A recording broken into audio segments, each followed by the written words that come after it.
Hello and welcome to Uncover Your Best Self with EIJ.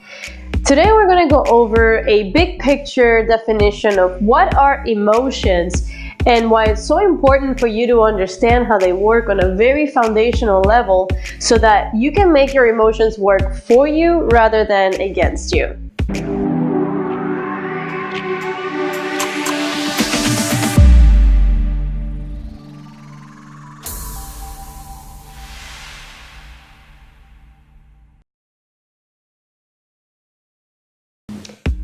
In EIJane.com and anywhere else where I share content, you'll often hear me talk about emotions. Now, it's important for us to understand, or at least speak the same language when it comes to our understanding of emotions, because it is possible for you to find conflicting views as to what emotions are.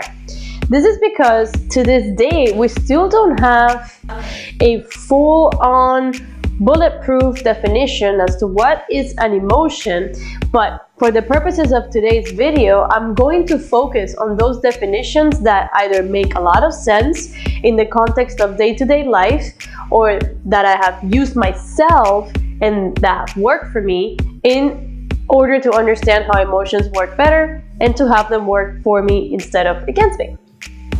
According to Dr. Alan Watkins, emotions by themselves are simply energy in motion in your body. So this happens at the level of your own body. And if you are my meditation teacher, you have the same definition. He just called it sensations, right? So emotions as simply any type of sensation that your brain can perceive in your body.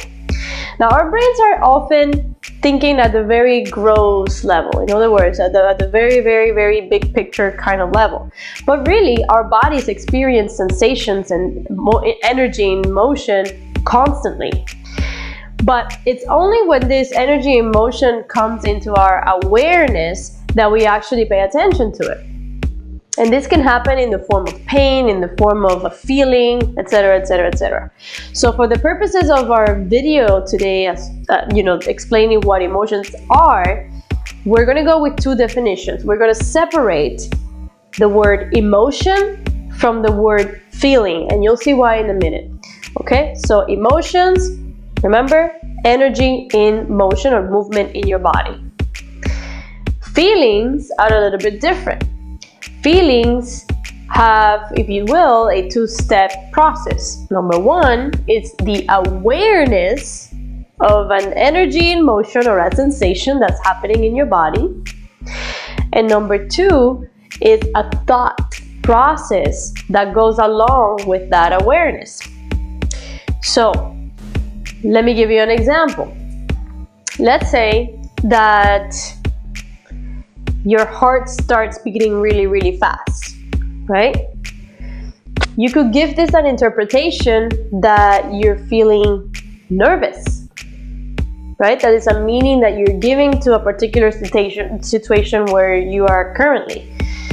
However, the same or very similar reaction happens where you can give an interpretation that's completely different. So let's say your heart starts beating really fast.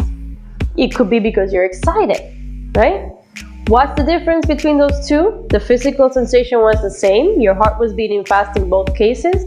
But in one, you gave it the meaning that you were nervous. Maybe you were going to speak in public.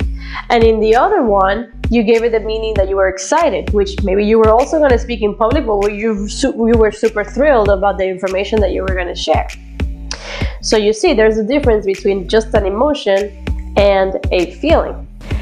Now, we are conditioned to blame our emotions on other people. As in, oh, he did this to me, or she did this to me, or I'm sad because it's raining outside. I'm happy because my boyfriend made me happy, or I'm depressed because my girlfriend left me. So we tend to put these emotions on forces outside of ourselves. But this is completely irrational, because at the end of the day, the only thing that we can realistically control, any of us, is how we feel about a certain thing In other words, the interpretation that we give to things.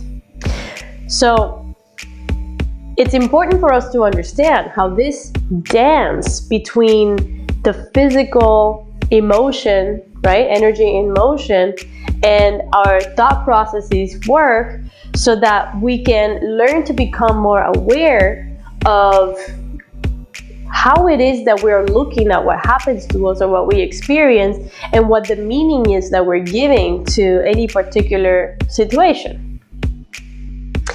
I'll give you an example. Let's say you and your friend are watching the movie Titanic.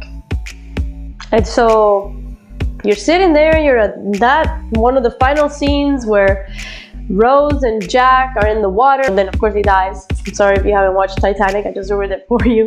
But the example is this. So you're sitting there with your friend, and you know, it's the end of the movie and you're super emotional. You're like, oh my God, he's so romantic. He risked his life to save her. Oh, what a great person, and this and that.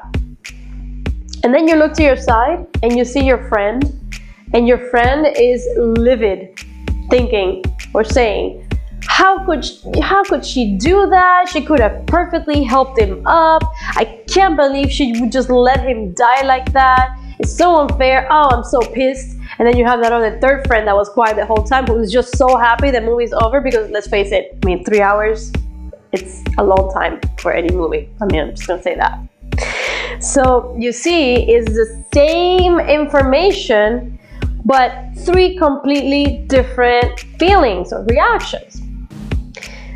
All that to support the fact that the only thing that we can actually control is our interpretation of what happens to us, and hence the resulting feelings. So there you have it. The big picture definition of what are emotions, what are feelings, is simply this. Emotions happen at the level of your body. They are energy in motion. Feelings, take it a step further. Feelings are A, the awareness of a certain energy in motion or sensation in your body, and B, they are accompanied by a thought process, particularly a meaning or an interpretation that you give to that energy in motion that then results in a certain feeling. So if we understand that, then we can learn to become more aware of what is happening at the level of our bodies and our minds, and how we can connect those two to build our own experience of this world. Always remember, your best self is already within you, and you can uncover it by knowing, loving, and being your most authentic self each day.